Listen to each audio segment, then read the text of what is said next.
për Shkodrën dhe mbar Shqipërinë. 35 vite më parë, engjujt e demokracisë, si që u quajtën në atë kohë, të rritë shqiptar në misionin e tyre, u fliuan në këtë shesh, nga një barbari e vërtet e regjimit, në një protest paqësore, më të civile, më të qytetëruar që mund të bëhej. Edhe njërë theksoj se martirizimi tyre u bë dritë dhe u garantoj shqiptarët se ajo sakrificë ishte përcaktuese për zgjedhjet e mëpasme me të cilat ne përmbysëm diktaturën. Por sot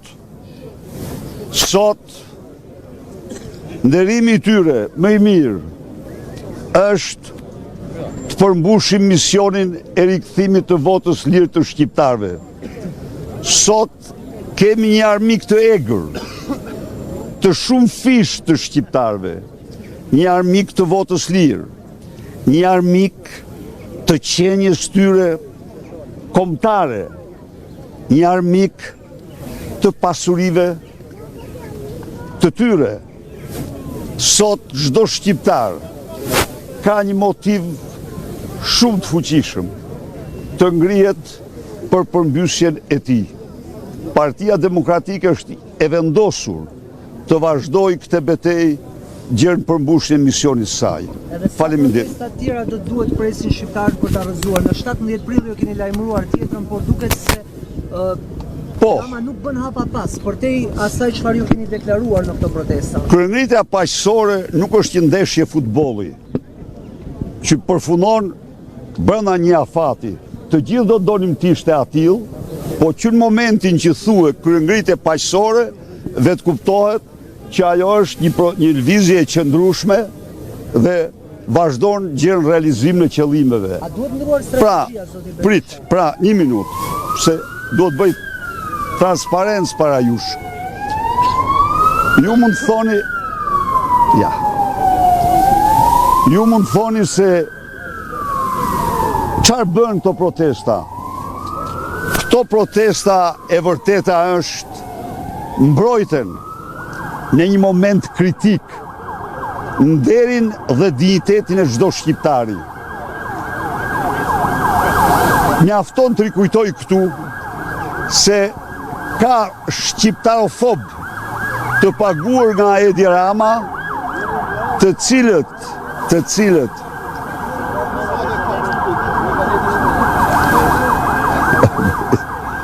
shqiptarofob të paguar nga Edi Rama, të cilët thonë se është në gen në shqiptarëve korrupsioni. Dhe thonë këte pasi Lubi Balluku u mbrojt nga Edi Rama dhe nuk ngrihet populli. Populli është ngritur dhe populli do ngrihet. Dhe populli nuk pajtohet në absolute me qeveritarët hajdut. Për shqiptarët, një lloj si për çdo kom tjetër. Qeveritari që vjedh duhet hedh në rrugë. Për shqiptarët, një lloj si për çdo kom tjetër. E drejta e votës duhet jetë e paprekshme. Ndaj dhe ne mbrojtëm dinjitetin me protestat tona, dinjitetin kombëtar, dhe kanë patur jehonën më të jashtëzakonshme si gazetar që je duhet ta kesh ndjekur. Dhe kanë patur impaktin më pozitiv të justifikimin e plot. Tani, natyrisht, të gjithë do donim që ato të realizonin me njërë atë që dëshrojmë. Po ajo kërkon durim, kërkon qëndres, kërkon vazhdimsi. Dhe ne jemi të përcaktuar për këto. Ne nuk ndahemi pa përmbush misionin tonë. Sot kryeministri Rama. Strategjia mund të... Jo, strategjia ne... Bravo. Ku është opozita sot? Ta u themi para jush dhe qytetarëve të Shkodrës. Sot opozita në kushtet e shtypjes së pluralizmit nuk ka asnjë hapësirë në parlament. Edi Rama përjashton ju mohon të deputetëve të opozitës çdo të drejtë kushtetuese. Sot ai ishte thirrë në interpelancë për letrën e përbashkët që shkrojti me Vučićin, një dokument antikombëtar nga më të turpshmit, sepse ne vërtet kemi një turp kombëtar kryeministër siç është Edi Rama, vërtet kemi një kryehajdut kombëtar kryeministër siç është Edi Rama, por ne si kombë absolutisht s'kemi asnjë lidhje me Rusinë, s'jemi quajtur kur zonë influente e Rusisë, nuk kemi rreshtuar kur me rusët, i kemi patur gjithmonë kundërshtar dhe armiq të qenjës sonë, dhe ky tani na barazon ne me Rusinë e vogël që quhet Serbia. Pra, në rrafshin politik e bën vetëm si argati Vučićit këtë. Ose tani u thoshte studentëve se shikoni se ato fuqitë e mëdha, shtetet e mëdha prishin. Herën tjetër do u thot ato fuqitë imperialiste, një lloj si etrit e tyre. Fuqitë e mëdha, ja u them unë ju, absolutisht, gjerë para dosjes Balluku e mbajtë njërin sy të mbyllur. Po e them unë, pas luftës në Ukrainë, vendet e mëdha të Bashkimit Evropian dhe vendet e vogla meqense po flet të mënyrë, që të gjitha vendosen që të shpejtojnë procesin e integrimit për këto vende që ka ngel pa u integruar. Por edhe këtë, Edi Rama jo përplasin deri në fytyrë me dosjen e tij, sepse nxori, tani s'po përdor atë fjalë që e dini vetë ju, Ballukun përpara me ato dhe skama e mbylli dyrt. Mbylli dyrt sepse dosja e Ballukut është dosja e tij. Është e faktuar që 60% e të gjitha dhënave të asaj dosje citojnë Edi Ramën. Është e faktuar se në dosjen e Akshit Mirlinda e varfër e gjora me 4 vila dhe që sipas Ramës na banonte në shtëpi me qera, nuk është asgjë krahasuar me lindën e Surrelit, me sultaneshën e Surrelit e cila bënte ligjin tek Akshi dhe e ka emrin 100 herë të cituar aty. Prandaj dhe Rama sot tha që jemi më afër se kur Bashkimit Evropian, kemi mbështetjen e shteteve, por në një moment dyert edhe mund të mbyllen dhe shkak nuk duhet jemi. Bravo, e ka pas ka. Po, në pjesën e parë tha ashtu jemi, pastaj tha ja kanë fuqitë e mëdha, ato tha çfarë thon shtetet e mëdha, se edhe herën tjetër më e mend këtu, do thot ata imperialistët. Gjithmonë kanë pas problem me Shqipërinë. Do dalë tek ambasadës amerikane në Berisha. Urdhë? Si të shihni thirrjet e ambasadës amerikane për të bërë kujdes nga punëve iraniane. A është rrezikuar seriozisht Shqipëria? Tani. Thirrja që lëshon ambasada amerikane një muaj pas luftës në Egjip, absolutisht nuk është pas substrat. Nuk është pas substrat, s'mund tjetë ajo. Dhe a është Shqipëria a do të thënë në një armiqësi me Iranin, kjo nuk diskutohet, nuk fshihet. Tani, unë lexova cila është qëllimi ynë. Unë i bëj thirrje Aleanca Atlantikut Veriut, ashtu si të po mbron Turqinë, ashtu të mbroj, na garantoj mbrojtjen kundër ajrore nga aktet tyre, kurse për akte të brendshme duhet që forcat e rendit të garantojnë rendin dhe qetësinë.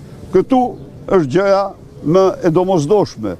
Por, të krahasosh ato me protestat e opozitës, je i smur, ke psikologjinë ajetullafe. Dhe unë i them turp të kena, që nxjerrin një vlerësim të tillë. Nuk lëshohet një paralajmërim pa një bazë. Kjo është e sigurt. A ka Shqipëria mbrojtje nga NATO? Po, Shqipëria një lloj, çdo vend i NATO-s, hapësira ajrore e Shqipërisë është hapësirë ajrore e NATO-s dhe sigurt jemi që NATO-ja do na mbrojë. Ajo nuk do thotë se NATO-ja do na mbrojë nga atentate në tokë dhe këtu duhet të jenë shqiptarët vetë të kenë vëmendje. Por komunikate e lëshuar nga zyra e fugës narrativ, ju e dini. Edhe i fuga është narrativ, e dini këta po jo? Se i kërkur, sepse ai nuk pati fatin e Becit, qytetin kryebashkiak i akuzuar, pa iku se janë mbati me kohë. Pra nga zyre e fugës, se këto janë si puna atyre palajmërimeve që lëshon për protestat e opozicës, janë krahasime mjerane. Ndaj dhe qytetarët, ata e kanë lëshuar për qytetarët amerikanë dhe kompanitë amerikane që operojnë, por nuk ka asnjë të keqe, secili të ketë parasysh jetën normale, të vazhdojmë jetën normale pa asnjë ashtu, dhe t'i bëjmë thirrje NATO-s të përforcojë mbrojtjen e hapësirës ajrore të Republikës së Shqipërisë. Lidhet Këshilli i Sigurisë Kombëtare? Po ku është ai?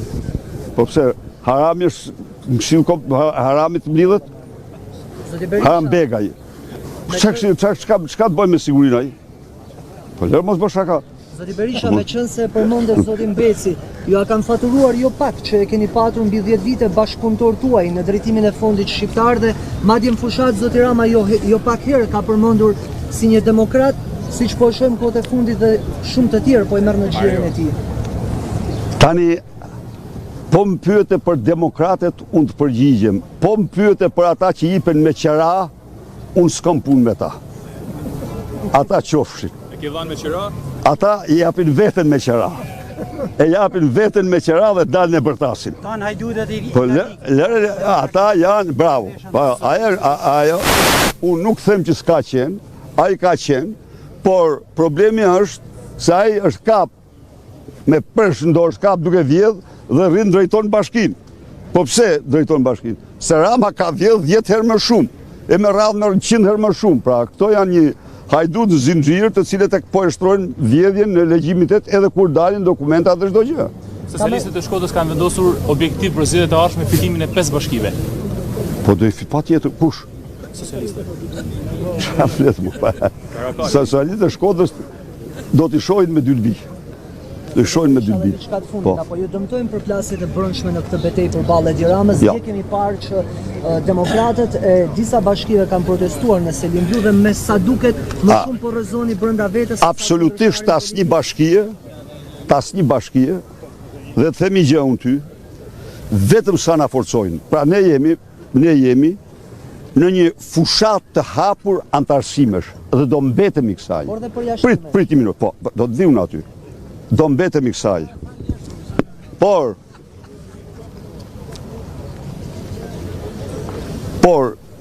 me pseudo, me njerëz që jipen me qera, me ata demokratët nuk kanë punë.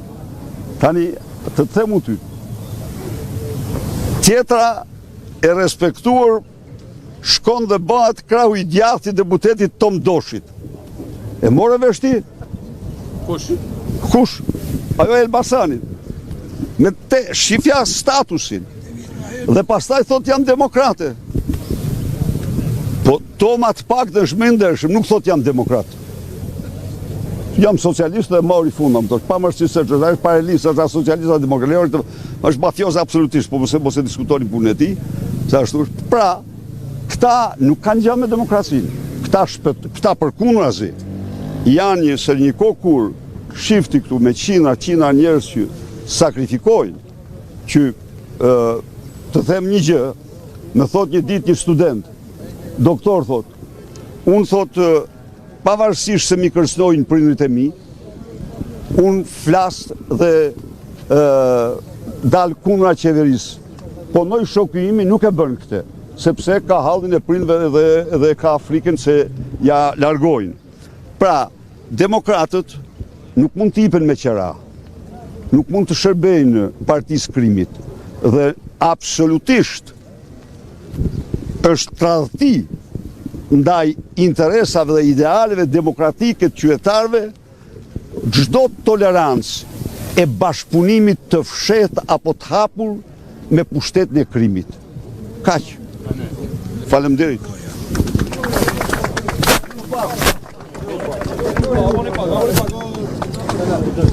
Henrik Gjatit, ku të vetë nënë? Faleminderit.